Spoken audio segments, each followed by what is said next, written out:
അപ്പോൾ ഇന്നത്തെ വീഡിയോ ഭാഗത്തിലൂടെ നമ്മൾ പ്രധാനമായിട്ടും ചർച്ച ചെയ്യാനായിട്ട് പോകുന്നത് നമ്മുടെ റെയിൽവേ അതുപോലെ തന്നെ PSC-കാരും ഒന്ന് ശ്രദ്ധിക്കുന്നത് നല്ലതായിരിക്കും.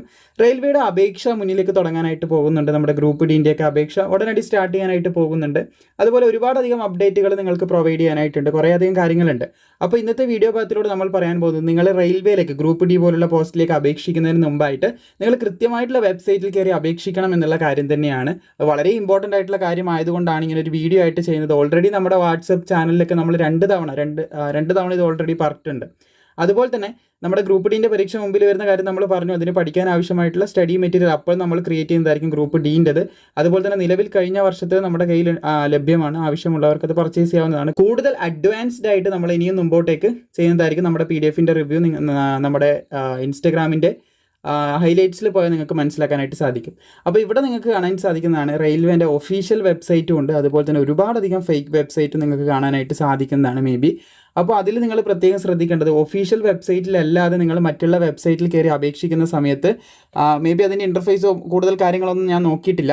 എന്തായാലും ഞാൻ പറയാനുള്ള കാര്യം കൃത്യമായിട്ട് തന്നെ പറയാം. ഇതിൽ നിങ്ങൾ ചിലപ്പോൾ അക്കൗണ്ടും അക്കൗണ്ട് ഡീറ്റെയിൽസ് ഒക്കെ കൊടുക്കുന്നുണ്ടാകും, ചിലപ്പോൾ ആധാറിൻ്റെ വിവരങ്ങളായിരിക്കും കൊടുക്കുക, ചിലപ്പോൾ മറ്റുള്ളതായിരിക്കും. നിങ്ങളുടെ ഡാറ്റ അവിടെ നഷ്ടപ്പെടാനുള്ള സാധ്യത ഒന്നാമതായിട്ട് പറയുന്നത്.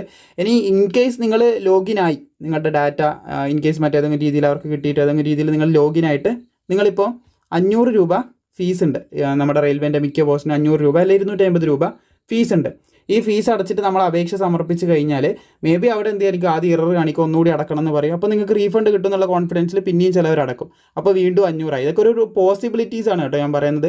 അപ്പോൾ 500, 1000 അങ്ങനെ ഒരു വ്യക്തിൻ്റെ കയ്യിൽ നിന്ന് അങ്ങനെ പോകുന്നൊരു അവസ്ഥ ഉണ്ടാവും. പിന്നെ 250 അങ്ങനെ പോകുന്നുണ്ട്. ചിലപ്പോൾ ഇത് മൾട്ടിപ്പിൾ ടൈം ചിലപ്പോൾ അടക്കുന്നുണ്ടാവും, കാരണം ലാസ്റ്റ് ഡേറ്റ് ആയി അല്ല മറ്റൊന്നും കാര്യത്തിൽ പെട്ടെന്ന് കയറി അപേക്ഷിക്കുന്നവരാണ് കൂടുതലും ഇതിൽ പെടാനുള്ള സാധ്യത കാണുന്നത്.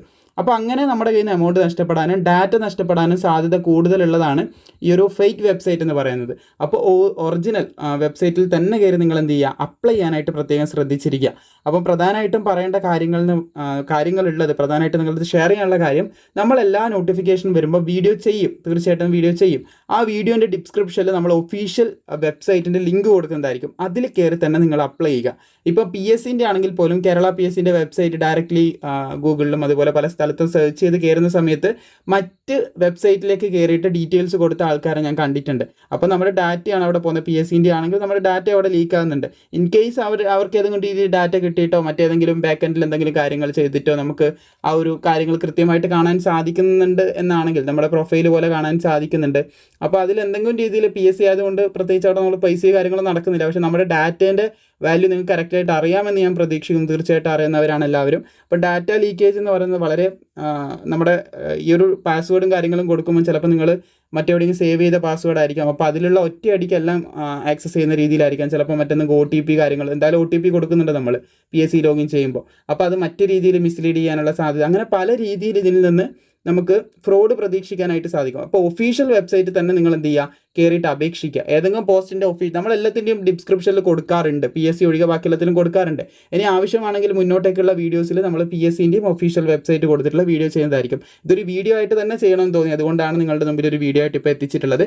അപ്പോൾ RRB-ൻ്റെ ഒഫീഷ്യൽ വെബ്സൈറ്റിൻ്റെ ലിങ്ക് എന്തായാലും നമ്മൾ താഴെ കൊടുത്തിട്ടുണ്ട്. ഈ ഒരു വെബ്സൈറ്റിൻ്റെ ലിങ്ക് നമ്മൾ താഴെ കൊടുത്തിട്ടുണ്ട്. ഇത് ഒഫീഷ്യൽ വെബ്സൈറ്റിൽ കാണിക്കുന്നതാണ് ഈ കാര്യം. സോ ഇത് വ്യക്തമായിട്ട് തന്നെ ഞാൻ കാണിച്ചു തരാം. ഇവിടെ നിങ്ങൾക്ക് കാണാൻ സാധിക്കും. ഇത് നമ്മൾ ക്യാൻസൽ ചെയ്യുകയാണ്. ക്യാൻസൽ ചെയ്ത് കഴിഞ്ഞാൽ ഇതാണ് നമ്മുടെ റെയിൽവേൻ്റെ ഒഫീഷ്യൽ വെബ്സൈറ്റ് എന്ന് പറയുന്നത്. 29/1/2026 നമ്മുടെ വാരിയസ് പോസ്റ്റ് ഓഫ് ഐസൊലേറ്റഡ് കാറ്റഗറിൻ്റെ ലാസ്റ്റ് ഡേറ്റ് ആണ്. നമ്മുടെ സെക്കൻഡറി ചാനൽ നമ്മൾ അപ്ഡേറ്റ് ചെയ്തതാണ്. റെയിൽവേയുടെ ഫ്രണ്ട് പേജിൽ തന്നെ ഇങ്ങനെ ഒരു വാണിംഗ് കാണിക്കുന്നുണ്ടെങ്കിൽ അതിൻ്റെ ഒരു പ്രാധാന്യത നിങ്ങൾക്ക് മനസ്സിലായി കാണുമെന്ന് കരുതുന്നു. ഡാറ്റ ലീക്കേജ്, പണനഷ്ടം, അങ്ങനെ ഒരുപാടധികം, അതായത് സാമ്പത്തികമായിട്ടുള്ള പ്രശ്നങ്ങൾ, ഒരുപാട് കാര്യങ്ങൾ വരാൻ സാധ്യതയുള്ളതാണ്. ഇത് ചെയ്ത് കഴിഞ്ഞിട്ട് നമുക്ക് ചിലപ്പം ഇത് റിക്കവർ ചെയ്തെടുക്കുക അല്ല മറ്റൊന്നും കാര്യം ചെയ്യുക എന്നുള്ളത് അസാമാന്യം, അതായത് അത്രയും ബുദ്ധിമുട്ടേറിയിട്ടുള്ള കാര്യമായി തീരുന്ന ഒരു കാര്യങ്ങളാണ്.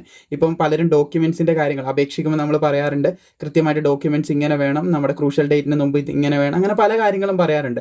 അപ്പോൾ അതിന് ശേഷം എടുത്തു കഴിഞ്ഞാലും വഴിയുണ്ട്, പക്ഷെ കുറച്ചധികം ബുദ്ധിമുട്ടുണ്ട് വരും. പക്ഷെ ഇങ്ങനെയൊക്കെയുള്ള കാര്യങ്ങൾ സംഭവിച്ചു കഴിഞ്ഞാൽ വഴികൾ ഉണ്ടാകും, പക്ഷേ കുറേ അധികം ബുദ്ധിമുട്ടുണ്ട് വരും. കുറച്ചല്ല, കുറേ അധികം ബുദ്ധിമുട്ടുണ്ടായിട്ട് വരും എന്നുള്ളത് നമുക്കറിയാവുന്ന കാര്യം തന്നെയാണ്. അപ്പോൾ പ്രധാനമായിട്ടും പറയാനുള്ളത്, ഇങ്ങനെയുള്ള എന്തെങ്കിലും കാര്യങ്ങൾ സംഭവിക്കാതെ പ്രത്യേകം ശ്രദ്ധിക്കുക. ഒഫീഷ്യൽ വെബ്സൈറ്റിൽ തന്നെ നിങ്ങൾ ഡീറ്റെയിൽസ് കൊടുത്ത് ലോഗിൻ ചെയ്യുക. പ്രത്യേകിച്ച് നമ്മൾ ലോഗിൻ ചെയ്യുമ്പോൾ നിങ്ങൾക്ക് കാണാൻ സാധിക്കും. ലോഗിൻ ചെയ്യുമ്പോൾ നമുക്ക് ആധാറിൻ്റെ ഡീറ്റെയിൽസ് കൊടുത്തിട്ടും അതുപോലെ നമ്മുടെ OTP വെരിഫിക്കേഷനൊക്കെ വെച്ചിട്ടാണ് കയറുന്നത്. അപ്പോൾ ഡാറ്റ ലീക്കേജ്, നമ്മുടെ ബാങ്ക് അക്കൗണ്ടൊക്കെ കണക്ട് ചെയ്ത് പല രീതിയിൽ നടക്കാം ഫ്രോഡുകൾ. നമുക്കൊരിക്കലും പറയാൻ പറ്റും. തീർച്ചയായിട്ടും നിങ്ങൾ ഒഫീഷ്യൽ വെബ്സൈറ്റ്, അതിൻ്റെ ലിങ്ക് താഴെ കൊടുത്തിട്ടുണ്ട്. അപേക്ഷ തുടങ്ങുമ്പോൾ നമ്മൾ നോട്ടിഫിക്കേഷൻ വീഡിയോ ചെയ്യുമ്പോഴും ലിങ്ക് കൃത്യമായിട്ട് കൊടുക്കുന്നതായിരിക്കും. അപ്പോൾ അതിൽ തന്നെ കയറിയിട്ട് നിങ്ങൾ എന്ത് ചെയ്യുക, അപ്ലൈ ചെയ്യാനായിട്ട് ശ്രദ്ധിക്കുക. അപ്പോൾ വീഡിയോ ഇഷ്ടപ്പെട്ടാൽ ലൈക്ക് ചെയ്യാനും മാക്സിമം സുഹൃത്തുക്കളിലേക്ക് ഇത് ഷെയർ ചെയ്യാനും മറക്കേണ്ട.